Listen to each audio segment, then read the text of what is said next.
I was introduced to radical Islam when I was 10 years old, when the Muslims blew up my home as they shouted Allahu Akbar, bringing it down and burying me under the rubble wounded. My only crime was that I was a Christian living in a Christian town.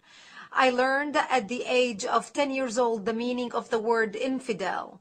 I had a crash course in survival, not in Girl Scouts, but in a bomb shelter where I lived for 7 years of my life, without electricity, with no water, and very little food.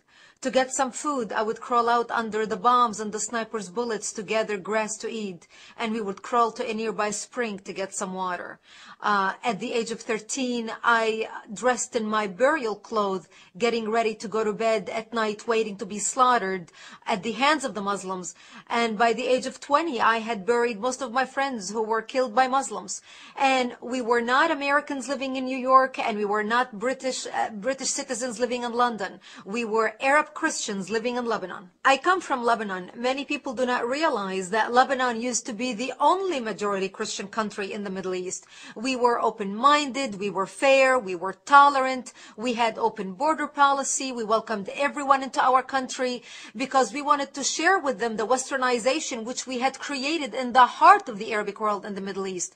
Because of the majority Christian presence in Lebanon, we were good in commerce, we focused on building the country. In a very short period of time, Lebanon became Paris of the Middle East, the banking capital of the Middle East.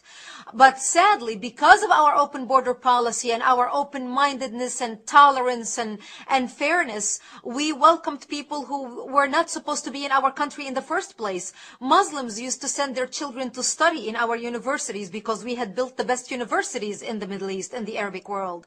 They graduated and they stayed and worked in our economy because we had built the best economy in the Arabic world, even though we did not have any oil. But even though we had the problems with the Muslims, especially as the population, the Islamic population grew because of the multiple birth rates, and we, the Christians, started shrinking because we simply do not get married to multiple wives like they do. We don't have many children like they do.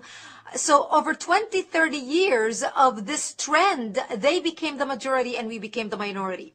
But we always had the problems maintained between the Christians who have become the minority and the Muslims who have become the majority, until the influx of the Palestinians out of Jordan, which we as a civilized country, as an open-hearted country, took them in. Here we took in a group of Palestinian terrorists. Yasser Arafat was kicked out of Jordan when he tried to overthrow King Hussein out of power.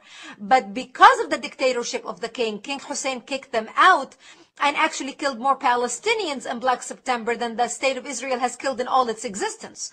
We, as a majority Christian country, open-minded and fair and tolerant and multicultural, we were the only Arabic country that took a third wave of Palestinian refugees into the country. Once they came in, the majority of them were Muslims. They put their heads together with the Muslims in Lebanon and declared war on the Christians. And that's when the civil war began in 1975. I was 10 years old when the war started.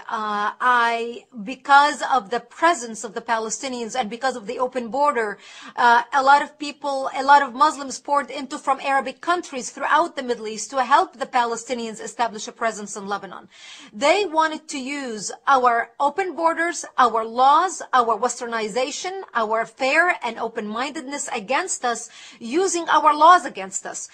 People do not realize that Lebanon is a republic, very much like the United States of America.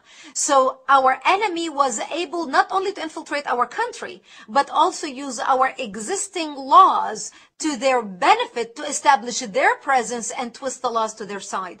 And we had many people in the country, including many Christians, who actually marched with the Palestinians and the Islamists, asking for more Islamic representations in the government for them, thinking that they're taking on the cause of the underdog. However, once the massacring began in 1975, once the Muslims became the majority and started taking over Christian cities and towns and killing them, that's when they would walk into the Christian homes. And some of those Christian leftists who basically demonstrated with the Islamists and said, What do you mean you're here to kill us and to slaughter us? We demonstrated with you. We pushed for your rights in the government. We pushed for you to take a part of whatever we had established. And the trends that we saw happening in Lebanon, once the Muslims and the Palestinians started massacring the Christians, and they would walk into Christian homes, and even some of them leftists who demonstrated with the Islamists and fought for new laws to be established in the country to protect the presence of the Palestinians who came to the country under refugee status. The Muslims would kill them, and they would tell them, you were as infidels as any other infidel, and you deserve nothing but death. And those stories we heard from those who fled and came to our area, which was the last Christian area left in southern Lebanon.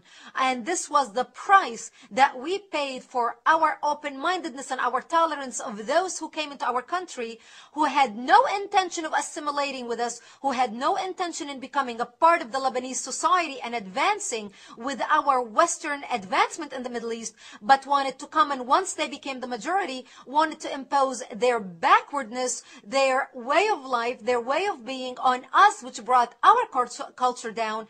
And today, when you watch the news, you are no longer seeing Lebanon as Paris of the Middle East. You are seeing Lebanon as a terrorist infrastructure, a terrorist organization, where Hezbollah, Iran, Syria, and the axis of evil have taken control of the country, and basically now becoming a hotbed of Islamic extremists spreading their extremism all throughout the world. Once the call of jihad was uttered by the combined forces of the Muslims, regardless what their background was, they started massacring and killing the Christians. They would walk into the Christian towns. They would massacre the elderly and the children, as well as the men and women. They would walk into a bomb shelter. They would find a mother and a father hiding with the bomb shelter. They would take one leg of the baby. They would have a little baby, take one leg of the baby, tie one leg to the mother and another leg to the father, and then pull the parents apart, splitting the child in half. They would walk into our churches. They would urinate and defecate on the altar using the Bible as toilet paper. They would crucify the Christian men on a cross and then put honey on their chest and on their private parts to kill them so they can be stung by bees as they died slowly. This became the fate of the Christians. During the Lebanese Civil War, and which was, by the way, not a war between the Lebanese Christians and the Lebanese Muslims.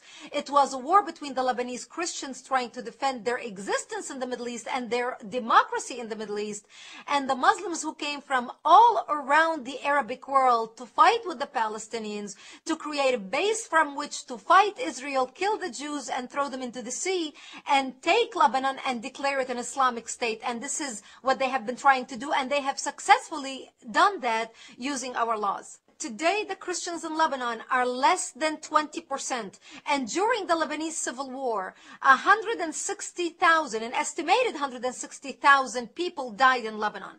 100,000 of them were Christians. So here we went prior to 1975 being majority of the population, 65% plus, to today being less than 20%.